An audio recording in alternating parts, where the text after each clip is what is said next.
اب دیکھو حضور تشریف لائے تو ہمیں پتہ چلا کہ حضرت یوسف جیسا سونا کوئی نہیں. حضور تشریف لائے تو ہمیں پتہ چلا کہ حضرت موسیٰ کا جلال کس طرح کا تھا.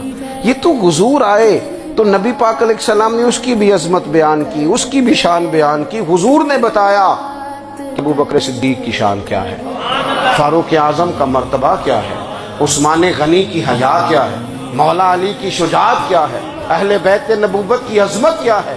حضور آئے عزتیں دینے. ماں کو عزت دی مدینے والے رسول نے. کہا جس کا باپ راضی ہو گیا اس کا رب راضی ہو گیا. فرمایا جو 2 بیٹیاں 3 بیٹیاں 4 بیٹی بہنیں یا 1 بیٹی یا بہن بیاہ کے آ گیا نا، اس طرح میری 2 انگلیاں جڑی ہوئی ہیں، میرے ساتھ جڑ کے جنت میں جائے گا. رسول کریم صلی اللہ تعالی وسلم نے عزت دی، عزت دی. حضور عزتیں دینے، کوئی اعزاز نہیں. ان پڑھ بندہ ہے، سادہ ہے، غریب ہے، مزدوری کرتا ہے، ہاتھوں پہ چھالے. یا رسول اللہ اس کا بھی کوئی اعزاز ہے؟ قربان جائیں، میرے کریم نے عزت دی. فرمایا محنت کر کے روزی کمانے والا تو اللہ کا دوست ہے.